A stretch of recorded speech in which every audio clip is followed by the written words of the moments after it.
Good morning, காலை வணக்கம். பார்த்தீங்கன்னா, ப்ரோமோ 1 ஆல்ரெடி வந்துருச்சு. ரொம்ப அதிசயமா தான் இருக்கு. வீக்கெண்ட்ல ப்ரோமோ இவ்வளோ சீக்கிரம் விடுறது. நேத்துலாம் பார்த்தீங்கன்னா, சாயங்காலம் தான் விட்டாய்ங்க. அதனால தான் வந்து நம்ம அத வந்து ரியாக்ட் பண்ண முடியாம போயிருச்சு. ஸோ, இப்போ ப்ரோமோ 1க்கு போறதுக்கு முன்னாடி எனக்கு ஒரே ஒரு கேள்வி தான் இருக்கு உங்ககிட்ட. முன்னலாம் பார்த்தீங்கன்னா, இந்த பிக் பாஸ் அப்படின்னு வந்துட்டாலே, வீக்கெண்ட் எப்படா வரும்? எல்லா பிரச்சனைக்கும் பஞ்சாயத்து நடக்கும். என்ன சொல்றாங்க? நம்ம நெனச்ச மாரி தான் வந்து அவங்களும் நெனைக்கிறாங்களா? அப்படின்ற மாரி ஒரு எக்ஸைட்மெண்ட் ஒண்ணு இருந்துட்டு இருந்தது. பட் இந்த வாட்டி என்னன்னு தெரியல. எனக்கு இந்த வீக்கெண்ட் எபிசோட்ஸ்லாம் அந்த அளவுக்கு சுவாரஸ்யமா இல்லாத மாரி நான் ஃபீல் பண்றேன். ஒருத்தங்க ஒரு தப்பு பண்ணியிருக்காங்க அப்படின்றப்போ, வீக்கெண்ட்ல அத கண்டிப்பா அட்ரஸ் பண்ணிட்டு தான் இருக்காங்க. பட் அது எனக்கு பார்க்குறப்போ கன்வின்சிங்கா இல்ல. இல்லையே நீங்க இத இன்னும் ஸ்ட்ராங்கா கேட்டுருக்கணுமே அப்டின்ற ஒரு ஃபீல் வருது. அதனாலேயே அந்த ஒரு சாட்டிஸ்ஃபேக்ஷனே இருக்க மாட்டேங்குது வீக்கெண்ட் எபிசோட்ஸ்லாம். அண்ட் அதே மாதிரி சில பேர ஸ்ட்ராங்கா கேட்குற மாரி இருக்கு. சில பேர வந்து ஓரளவுக்கு கேட்டுட்டு நீங்க பண்ணது தப்புன்னு சொல்லி உட்கார வச்சுடுற மாரி இருக்கு. அந்த ஒரு ஃபுல்ஃபில்மென்ட்டே வந்து வீக்கெண்ட்ல வரல அப்டின்னு தான் நான் ஃபீல் பண்றேன். ஸோ நீங்க என்ன ஃபீல் பண்றீங்க? நீங்களும் இதே மாரி ஃபீல் பண்றீங்களா? இல்லப்பா வீக்கெண்ட்லாம் சூப்பரா இருக்கு அப்டின்ற ஃபீலிங் உங்களுக்கு இருந்தா அதையுமே நீங்க வந்து கமெண்ட்ல போடுங்க. இப்போ ப்ரோமோ 1 என்ன நடந்துச்சு அப்படின்னு பார்த்தோம்னா, இந்த ரயான், ராணவ், ஜெஃப்ரி அண்ட் மஞ்சரி இவங்களுக்குள்ளார அந்த பொம்மை டாஸ்க்ல வந்து சரியான பிரச்சனை ஆயிருக்கும் தெரியுமா? ஸோ அது ரிலேட்டடா தான் அவர் டிஸ்கஸ் பண்றாரு.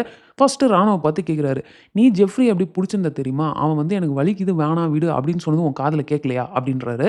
அடுத்து ரயான் என்ன கேட்குறாருன்னா, "ராணவ், ஜெஃப்ரி அப்படி புடிச்சிருந்தத நீங்க பார்த்தீங்கல்ல, அது தப்புன்னு உங்களுக்கு தோணுச்சுல்ல, அப்புறம் ஏன் நீங்க மஞ்சரி அப்படி புடிச்சீங்க? டாஸ்க் முடிஞ்சிருச்சுன்னு ஒரு பஸர் அடிச்சாங்கல்ல, அதுக்கப்புறமா நீங்க என்ன ரயான் பண்ணீங்க? அது என்ன அடிச்சு சாவடிச்சுருவேன்லாம் சொல்றது?" அப்படின்ற மாரி கேட்குறாரு. ஸோ இந்த ஒரு விஷயத்துல அவரு கேட்டது வந்து கரெக்ட் தான். என்னன்னா, ராணுவ வந்து ஜெஃப்ரிய புடிச்சத நம்ம பார்த்துருப்போம். ஸோ அவரு வலிக்குது அப்படின்னு சொல்லி விடு விடுன்னு அவ்ளோ கத்தியும் ஏன் இவரு விடல? அப்படின்ற கேள்வி என் மைண்ட்லயும் தான் இருந்துச்சு. ஸோ அதே மாதிரி தான் பார்த்தீங்கன்னா, ரயானும் மஞ்சரிய வந்து இறுக்கி புடிச்சிருப்பாரு. அவங்களும் சோக் ஆகுதுன்றத அவங்க கத்தியிருப்பாங்க. லேட்டர் ஆன் இவரு எவ்வளவோ எக்ஸ்ப்ளனேஷன் குடுப்பாரு. நான் புடிச்சேன். ஆனா என்னைய புடிச்சு இழுத்தாங்க. அதனால தான் இப்படி ஆயிருச்சு அப்படின்ட்டு. பட் என்னதான் இருந்தாலும் அந்த இடத்துல ஒருத்தவங்க சோக் ஆகுதுன்னு சொல்றப்போ அத விட்டுறலாமே அப்படின்றது தான் ஒரு பாயிண்ட். ஸோ எனக்கு தெரிஞ்சு இந்த டிஸ்கஷன ஃபைனலா எப்படி முடிப்பாங்க அப்படின்னா, எல்லார் மேலயும் தப்பு இருக்கு அப்படின்ற மாரி அவரு முடிக்க போறாரு அப்படின்னு நெனைக்கிறேன். எனக்கு தெரிஞ்சு ப்ரோமோ 2, ப்ரோமோ 3 எல்லாமே டால் ஹவுஸ் ரிலேட்டடா தான் இருக்க போது. இன்னொன்னு வந்து அந்த ஜாக்லின் கூட நடந்த பிரச்சனையா இருக்கும். 3வது பார்த்தீங்கன்னா, சிவாவோட பிரச்சனையா இருக்கும் அப்படின்னு நெனைக்கிறேன்.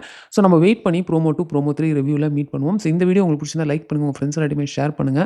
அண்ட் சேனல சப்ஸ்கிரைப் பண்ணி என்ன சப்போர்ட் பண்ணுங்க. நெக்ஸ்ட் ப்ரோமோ 2 ஓட ரிவ்யூ வீடியோல உங்கள மீட் பண்றேன். தேங்க்ஸ் ஃபார் வாட்சிங். Bye by.